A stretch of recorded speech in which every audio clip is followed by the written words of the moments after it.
बिस्मिल्लाहिर्रहमानिर्रहीम। अस्सलाम वालेकुम। Welcome to my channel awareness. Centre province relationship का पार्ट 2 है और लास्ट पार्ट है इस डिस्कशन का। हमने सेंटर प्रोविंस रिलेशनशिप्स में चार चीज़ें डिस्कस की थी: legislative relations, administrative relations, political relations, financial relations. और नाउ जो हमारे पास पांचवा पार्ट है उसको हम कहते हैं कॉमन इंस्टीट्यूशंस, यानी सेंटर और प्रोविंस के जो कॉमन इंस्टीट्यूशंस हैं वो कौन कौन से हैं। बड़ा सिंपल से स्टार्ट करते हैं। Supreme court of Pakistan is the common institution for both centre and province, क्योंकि जो सुप्रीम कोर्ट है उसका पुराना नाम फेडरल कोर्ट भी था, तो वो सिर्फ सेंटर का नहीं है, वो चारों सूबों का भी सुप्रीम कोर्ट है। तो ये हमारे पास पहला कॉमन इंस्टीट्यूशन हो गया। दूसरा देखते हैं the auditor general of Pakistan. तो the auditor general of Pakistan जो है वो सेंटर का भी ऑडिट करता है, वो प्रोविंस का भी ऑडिट करता है। So the auditor general of Pakistan is also the common institution of centre and province. तीसरा हम देखते हैं फेडरल शरीयत कोर्ट। जो फेडरल शरीयत कोर्ट है वो प्रोविंस के लाज को और सेंटर्स के लाज को जो है वो देखता है कि वो इस्लामिक इंजेक्शंस के या टीनेट्स के तहत हैं या नहीं है। इसी तरह जो नेक्स्ट हमारे पास है Islamic ideological council, that is an other common institution for both centre and province. Next हम देखते हैं CCI, council of common interest, जिसमें आपके चारों सूबों के वज़राए आला और पीएम जो हैं इसको हेड करते हैं। तो ये जो है council of common interest, it is also the common institution of centre and province. Next हम देखते हैं NFC award, national finance commission. तो ये भी हमारे पास कॉमन इंस्टीट्यूशन है सेंटर और प्रोविंस का। तो ये जो चीज़ें थी ये हमारे पास सेंटर प्रोविंस रिलेशनशिप में ऑर्डिनरी जो है सिचुएशन या सरकमस्टांसेस में हमने पढ़ी या डिस्कस की। अभी हम देखते हैं इन case of emergency centre province relationship under the constitution of 1973 क्या है। पहले हम देखते हैं कि जिस तरह 5 एस्पेक्ट थे हमारे ऑर्डिनरी रिलेशनशिप्स में, तो इमरजेंसी के अंदर हमारे पास 3 किस्म के इमरजेंसी हैं।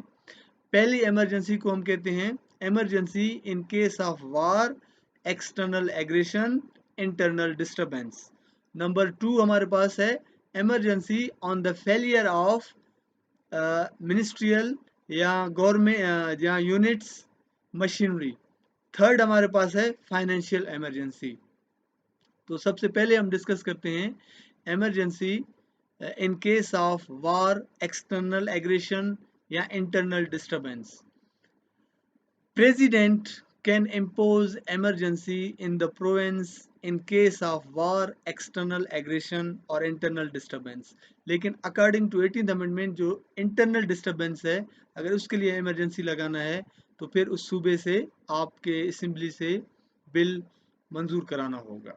ठीक है, हो गया। ये पॉइंट आपने लाजमी याद करना है। बाकी वार और एक्सटर्नल एग्रेशन में प्रेसिडेंट डायरेक्ट जो है वो इमरजेंसी नाफिज करता है और गवर्नर राज जो है वो लगा सकता है।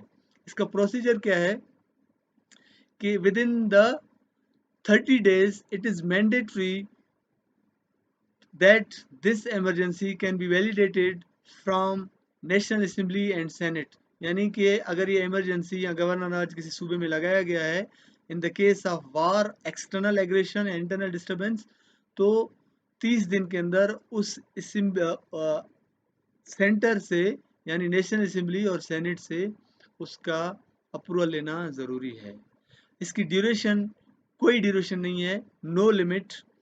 और इसके जो पॉइंट्स हैं हमारे पास, जो इम्पैक्ट्स हमारे पास होते हैं, जो प्रोविजनल लेजिस्लेशन है और जो एग्जेक्टिव लेजिस्लेशन है वो प्रोविंस से ट्रांसफ़र हो जाती है सेंटर के अंदर। और इसमें एक पॉइंट बड़ा जो है वो ज़रूरी है कि इसमें फंडामेंटल राइट्स भी सस्पेंड हो सकते हैं नंबर 1 जो है इमरजेंसी के अंदर। ठीक हो गया। Number 2, emergency in case of failure of machinery. यानी कि अगर हमारे पास एक गवर्नमेंट है सूबे के अंदर वो फेल हो जाती है, तो गवर्नर जो है वो एडवाइस करता है या सजेस्ट करता है प्रेसिडेंट को इमरजेंसी लगाने के लिए। तो इस टाइप के इमरजेंसी को हम कहते हैं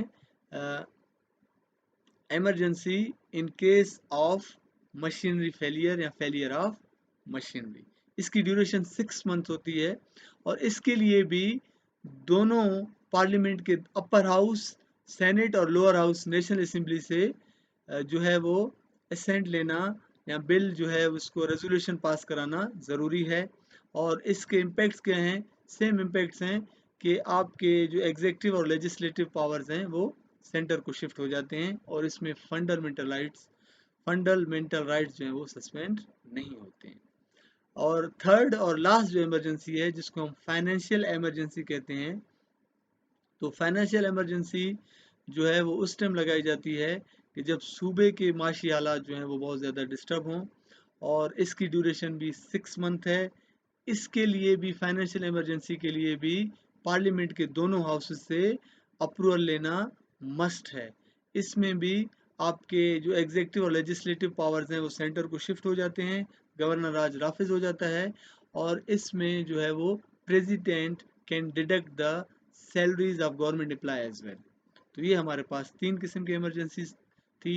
इमरजेंसी ऑन वार, पाकिस्तान में पहली दफ़ा इमरजेंसी ऑन वार जो है वो 1975 में जो है वो लगाया गया था। और जो हमारे पास दूसरी जो इमरजेंसी है मशीनरी फेलियर की, वो हमारे पास 1995 में जो है वो लगाया गया था। तो ये हमारे पास जो था आज के डिस्कशन में थी, जिसमें हमने ये देखा कि सेंटर प्रोविंस जो है वो रिलेशनशिप्स में ऑर्डिनरी रिलेशनशिप्स कैसे हैं सेंटर और प्रोविंस के, जिसमें मैंने 5 सब्जेक्ट्स को डिस्कस किया ब्रॉडर एस्पेक्ट में। फिर हमने इमरजेंसी को डिस्कस किया जिसको आम ज़बान में गवर्नर राज कहा जाता है, और इसके अप्रूवल के बारे में डिस्कस किया। इन द एंड हम कंक्लूजन अगर रिमार्क्स देते हैं तो हम कहते हैं कि the constitution of Pakistan 1973 categorically categorically cover all the aspects of the country to run the businesses of the country. It determines the laws, rules, regulations of the country. This constitution brings harmony between the units and the center. All the units and center respects their constitutions, and they are working according to the given constitution. So thank you so much. This is all about our discussion. इंशाल्लाह next किसी topic के साथ फिर हम हाजिर होंगे। तब तक के लिए अल्लाह हाफ़िज़।